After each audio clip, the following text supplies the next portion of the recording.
안녕하세요. 임고원 포인트입니다. 드디어 수학 강론 마지막 강의입니다. 측정 영역 마지막 세 번째 부피와 건널비 부분을 보도록 하겠습니다. 먼저 직육면체 부피 지도 계열에 대해서 살펴볼 건데요. 당연히 직육면체 부피 지도 계열도 다른 것과 마찬가지로 직관적 비교를 먼저 하고 그것이 어려울 때는 직접 대어서 비교를 합니다. 그런데 가로, 세로, 높이 중 하나만 다를 때는 직접 맞대어 비교를 해볼 수가 있지만 두 개가 다르거나 혹은 세 개가 모두 다 다를 때 그럴 때는 직접 맞대어 비교해 보기가 어렵겠죠. 그럴 때는 이제 직접 측정을 통한 간접 비교를 하게 됩니다. 그런데 직접 측정을 통해서 비교를 할 때 적절한 단위를 선택을 해야 되는데 모양과 크기가 일정한 같은 것을 넣어서 비교를 해야 되겠고 가로 세로 높이가 1cm인 쌓기나무를 적절한 단위로 그 다음에 이제 간접 측정해서 공식을 유도를 하게 되는 것이죠. 부피 공식을 유도를 할 때는 한 모서리 길이가 1cm인 정육면체를 단위 부피로 정하는 것이 굉장히 편리하다. 그래서 가로 세로 높이에 놓였던 쌓기나무 개수를 반복적으로 세어보는 활동을 통해서 가로 세로 높이를 자로 잰 그 길이를 곱하는 것이 그 직육면체의 거피를 구하는 과정과 동일하다. 그것을 유도를 하게 됩니다. 그래서 오른쪽의 표로 또 한 번 더 지도서 배경 개념에는 정리가 되고 있는데요. 제일 먼저 밑면의 넓이가 더 크고 높이도 더 커요. 그러면 당연히 A가 더 크겠죠. 그런데 얼마나 더 큰지 모르겠다. 이것이 바로 한계점이 되겠습니다. 그러면 얼마나 더 큰지 알아보기 위해서 직접 측정을 통한 간접 비교를 하겠죠. 그 수를 세어서 비교를 해보게 됩니다. 그래서 몇 개의 길이에 해당하는가를 알아보고 제일 중요한 표현이 나왔죠. 가로 세로 높이에 쌓인 쌓기나무 수를 곱하면 전체 쌓기나무의 수, 즉 부피를 구할 수가 있는 거예요. 그래서 몇 개가 더 들어가는지 그러면 몇 개만큼 더 크다는 걸 알 수가 있겠죠. 그런데 우리가 모두 세는 건 매번 번거로우니 직육면체 가로 세로 높이가 각각 쌓기나무 몇 개에 해당하는 걸 알아보고 그 수를 곱해서 구하는 방법이 쌓거나 일일이 세는 번거로움을 덜 수 있으며 더 빨리 알아낼 수가 있겠다. 그래서 이제 적절한 표준 단위를 유도를 할 때는 길이와 넓이에서 표준 단위 유도했던 과정을 떠올리면서 한 모서리 길이가 1cm인 정육면체를 바로 이제 부피의 표준 단위로 정리를 하게 됩니다. 그래서 우리가 그 전 시험에 길이에서 넓이에 이런 관계성이 출제가 된 적이 있었잖아요. 그래서 이번에는 넓이에서 부피로 넘어가니 관계성이 출제가 될 수 있지 않을까 생각해 봅니다. 그리고 6학년 학생들은 당연히 형식 조작 단계에 해당하므로 부피가 변하면 건널비는 어떻게 될까?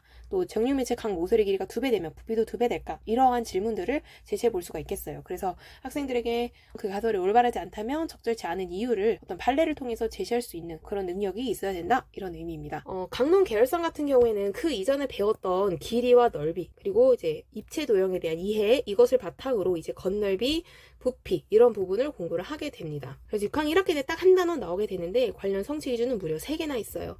그래서 다시 정리해보면 5학년 1학기 때 평면 도형 넓이 구하는 방법 또 넓이 단위 제곱센티미터 이해를 했잖아요. 이번에는 직육면체 부피와 건널비를 구하게 되는데 먼저 첫 번째 임의 단위 이용해서 부피를 비교합니다. 쌓기나무 쌓아서 부피를 비교하죠. 그러면서 단위 부피 가로 세로 높이가 1cm인 그런 정육면체인 단위 부피의 필요성을 느끼게 되고 그걸 이용해서 부피를 구합니다. 그 다음에 단위 넓이 이용해서 평면 도형 넓이 구해본 경험을 바탕으로 이번엔 단위 부피 이용해서 직육면체 부피 구하는 방법을 유추해보게 되는 거예요. 가로줄에 있는 것 곱하기 세로줄의 개수 이렇게 해서 가로 곱하기 세로라는 넓이 공식을 유도를 했잖아요. 이걸 바탕으로 가로 세로 높이를 곱했을 때 직육면체 부피를 구할 수 있다. 이렇게 이해를 하게 됩니다. 또한 세제곱센티미터를 이해를 할 때 넓이 단위를 바탕으로 부피의 단위를 떠올리게 되고요. 그러면 가장 먼저 직육면체 부피 비교부터 시작을 해보겠습니다. 당연히 제일 먼저 직관적 비교를 할 수가 있겠죠. 그 다음에 이제 직접 비교를 시작을 하게 됩니다.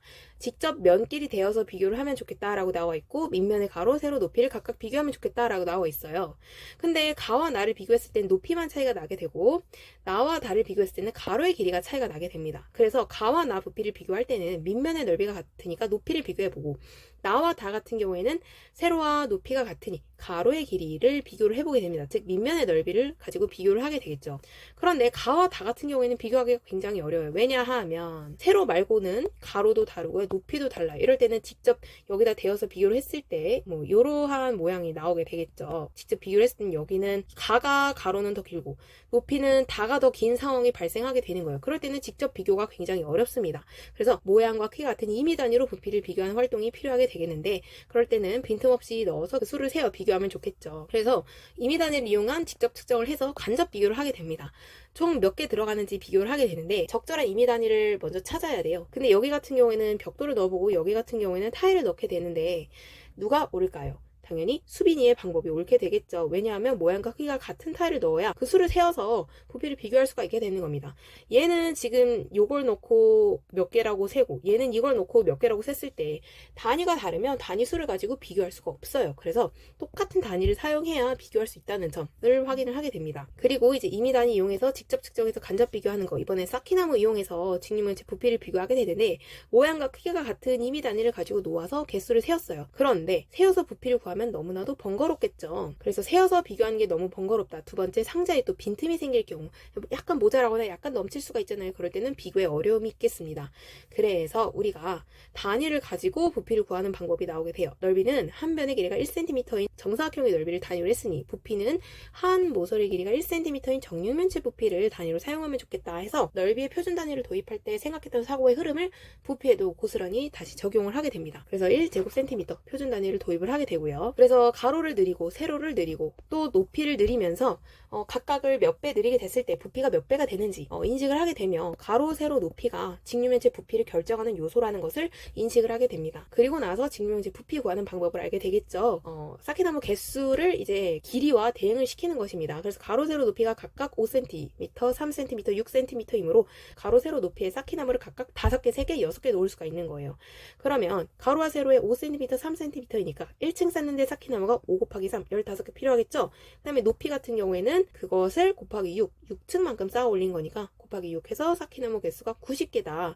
그래서 직육면체의 부피는 1세제곱센티미터의 쌓기나무가 90개 필요하므로 부피는 90세제곱센티미터이다. 제일 중요한 거.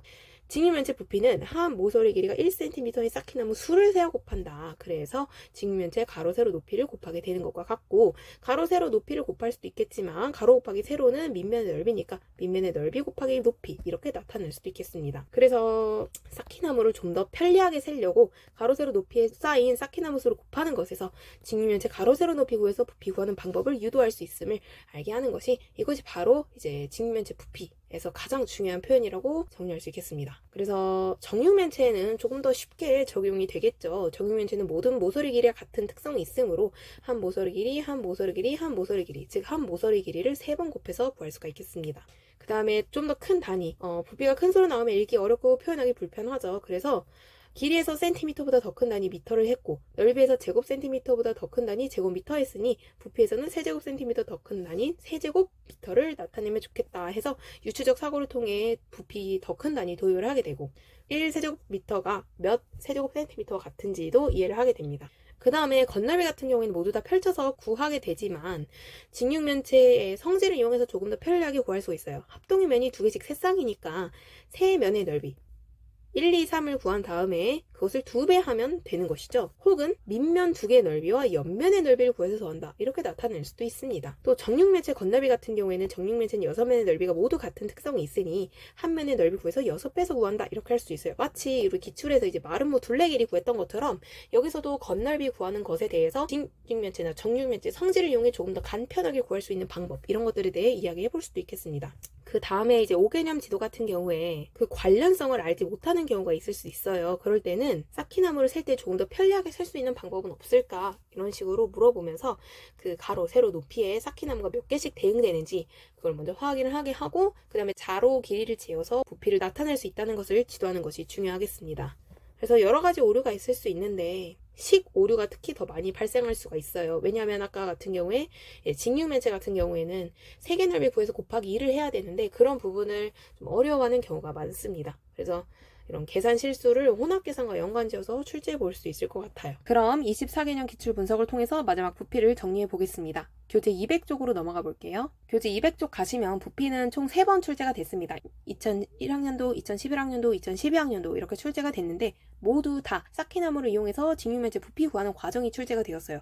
직접적인 답이 됐던 경우는 한 번이고 또 지문에 노출된 경우는 2번이었는데 중요한 것은 반복되어 출제될 수 있고 출제된 지 굉장히 오랜 시간이 지났기 때문에 이런 기출에 제시된 지문 속에 그 정교화된 표현을 여러분들께서 완벽하게 좀 숙지를 하셨으면 좋겠습니다. 그리고 2011학년도에는 건널 건널비와 부피 사이 관계에 대해서 5개념을 가지고 있는 학생 지도하는 내용이 나왔는데 2022학년도에 넓이와 둘레 사이 관계에 대한 5개념을 가지고 있는 학생 지도하는 내용이 나왔잖아요.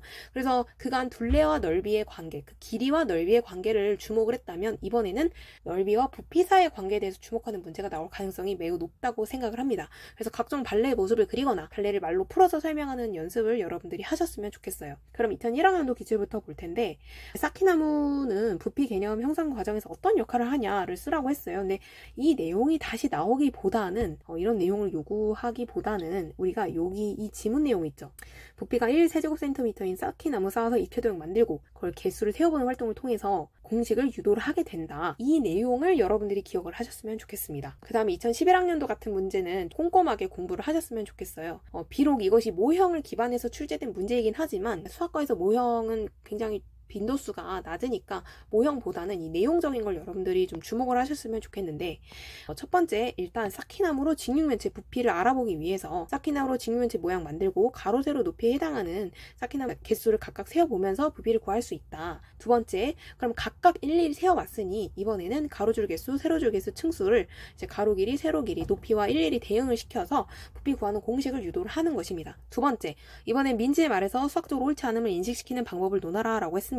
민지 같은 경우에는 건널비가 커지면 부피도 커진다 라고 적었는데요. 그렇지 않은 그런 발레를 제시를 해야 되는 거죠. 건널비 커져도 부피는 같은 그런 발레를 제시하는 것입니다. 그래서 다시 한 번 더 제가 여기서 주목하고 싶은 부분은 바로 건널비와 부피 사이의 관계에 대해서 5개념을 갖고 있는 학생을 어떻게 지도를 할 것인가. 두 번째 바로 이 부분이죠. 이 부분 각각 세어보면서 부피 공식을 유도하는 이 쌓기나무를 통해서 부피 공식을 유도한 이 과정을 서술한 연습을 여러분들이 진짜 10번 넘게는 해보셔야 된다고 생각을 해요. 다음에 또 지문이 나오는데 12학년도 16번의 라 지문입니다. 여기도 지문을 보게 하려고 제가 실었어요. 작은 정육면체 모양의 쌓기나무를 바닥부터 빈틈없이 채우면서 쌓아 올려서 직육면체 만들고 밑면에 놓인 쌓기나무의 개수와 쌓은 층 수로부터 전체 쌓기나무 개수를 구해보는 것이죠. 그래서 이걸 통해서 쌓기나무 가로 길이, 세로 길이, 높이와 그 다음에 각각 가로, 세로, 높이에 놓인 쌓기나무의 개수와의 관계를 바탕으로 넓이에서 공식 유도했던 것을 바탕으로 부피에서도 공식을 유도할 수 있는 것입니다. 그리고 지난 시간에 둘레와 넓이 사이 관계 주제를 봤었잖아요. 그러니까 이제 22학년도에 둘레와 넓이 사이의 관계에 대해서 5개념을 갖고 있는 학생을 지도하는 문제가 출제가 되었었는데 이번에는 건널비와 부피 사이의 관계에 대해서 5개념을 갖고 있는 학생을 지도하는 문제가 출제될 수도 있는 것입니다. 24학년도에서는 길이와 넓이의 그런 관계에 대해서 출제가 되었는데 이번에는 넓이와 부피 사이의 관계에 대해서 묻는 문제가 나올 수 있는 거예요. 그래서 이 건널비 부피 이 주제는 그 3위 주제, 4위 주제랑 꼭 같이 묶어서 보셨으면 좋겠습니다. 네, 이렇게 해서 측정 영역까지 모든 강의를 마무리해 보았습니다. 추석 전에 최대한 수학 강론 영상을 마무리해 보려고 노력을 했는데 제가 다행히 크게 아프지 않고 강의를 추석 전에 마무리할 수 있어서 너무나 감사하게 생각을 하고 있고 우리가 시험 전에 2번 더 만날 거예요. 그런데 그 2번 만날 거는 라이브 클래스를 통해서 저와 만나게 될 건데 라이브 강의로 만나게 될 예정입니다. 그래서 첫 번째는 통합교과 지도서 총론 뽀개기 라이브 방송을 준비를 9월 말에 하고 그다음에 한 번 더는 10월 말 혹은 11월 초에 진짜 최종 나올 것 같은 것들을 뽑아보는 강의를 준비를 하고 있어요. 그래서 라이브 클래스에서 라이브 링크를 제가 달아드릴 테니까 그걸 통해서 통합교과, 지도서 총론, 저 인고 원포인트의 관점으로 같이 보는 시간을 가져보면 좋겠습니다. 그러면 다음 강의는 우리 라이브 클래스에서 라이브 강의로 만나요. 지금까지 정말 고생 많았습니다. 다음 시간에 봐요. 안녕.